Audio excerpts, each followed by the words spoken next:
ತಂಗಿ ಎಲ್ಲ ವಿಷಯ ತಿಳಿಸಿದ್ದಾಳೆ. ಪಾತ್ಮಿನಿ ಕುಡಿಯಲು ಸ್ವಲ್ಪ ಕಾಫಿ ತೆಗೆದುಕೊಂಡು ಬಾ. ಕಾಪಿ ಗಿಪಿ ಏನು ಬೇಡ ಗೌಡ್ರಿ, ಬರುವಾಗ ಕುಡಿದುಕೊಂಡೇ ಬಂದ್ರಿ. ಡಾಟ್ ವರಿ ಜೀವನ್, ಮನೆ ತನಕ ಬಂದ ಅತಿಥಿಗಳನ್ನು ಹಾಗೆ ಕಳಿಸೋದು ತುಂಬಾ ದೊಡ್ಡ ತಪ್ಪು.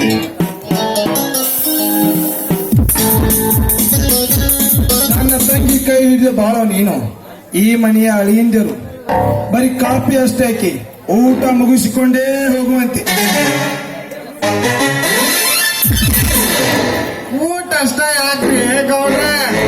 ಈ ಹುಡುಗ ಇವತ್ತೊಂದಿನ ಇಲ್ಲೇ ಮಕ್ಕೊಂಡ ನಾಳೆ ಹರೇ ಹೊತ್ತಿ ಅದು ಕೂಲಿ ಹೋದ್ರೆ ಏನು ಪರವಾಗಿಲ್ರಿ. ಏ ಗ್ಯಾರಂಟಿ ಮಧ್ಯದಲ್ಲಿ ಬಾಯಿ ಹಾಕಬೇಡ ಅಂತ ನನಗೆ ಎಷ್ಟು ಸಾರಿ ಹೇಳಲೇ ಮಗನ. ನಮ್ಮ ಅಡಿಕೆ ತೋಟಕ್ಕೆ ಹೋಗಿ ಕೆಲಸ ಹೇಗೆ ನಡೀತಿದೆ ಎಂದು ನೋಡಿಕೊಂಡು ಬಾ. ಆಯ್ತ್ರಿ ಅಪ್ಪ, ನಾ ಹೋಗಿ ಬರ್ತೇನ್ರಿ.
ಈಗ ತಾನೇ ಬಂದೆ ಪದ್ಮಿನಿ.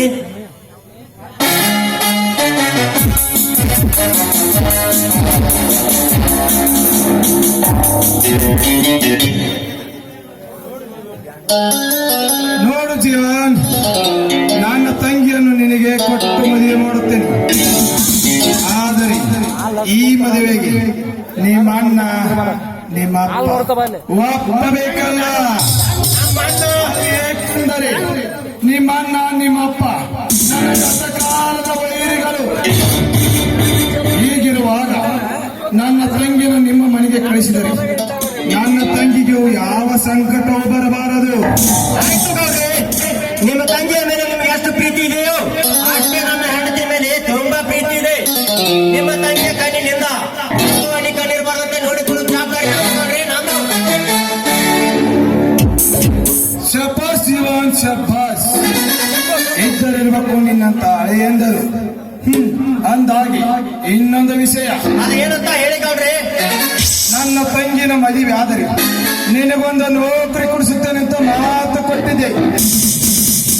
ಆದ್ರೆ ನಾಳೆಯಿಂದ ನೀನು ಡ್ಯೂಟಿ ಜಾಯ್ನ್ ಆಗು. ಯಾವ ಕೆಲಸ ಗೌಡ್ರಿ? Sub inspector. ನಿಮ್ಮ ಋಣವನ್ನು ಹೇಗೆ ತೀರಿಸಬೇಕು ಒಂದು ಗೊತ್ತಾಗ್ತಾ ಇಲ್ಲ ಗೌಡ್ರಿ, ಗೊತ್ತಾಗ್ತಾ ಇಲ್ಲ. ನನ್ನ ತಂಗಿ ಬಯಸಿದ ಆಸೆಯನ್ನು ಈಡೇರಿಸಿದರೆ ಅದೇ ನನಗೆ ತುಂಬಾ ಸಂತೋಷ. ಆ ಜೀವನ್, ನನ್ನ ತಂಗಿನ ಕರೆದುಕೊಂಡು ಇನ್ನು ಹೋಗಬಹುದು. ಆಯ್ತು ಗೌಡ್ರಿ, ಪದ್ಮಿನಿ ನಡೆ ಹೋಗೋಣ. ಅಣ್ಣ ನಾವಿದು ಹೋಗ್ಬರ್ತೀವಿ. ಆಯ್ತಮ್ಮ ಹೋಗಿ ಬಾ.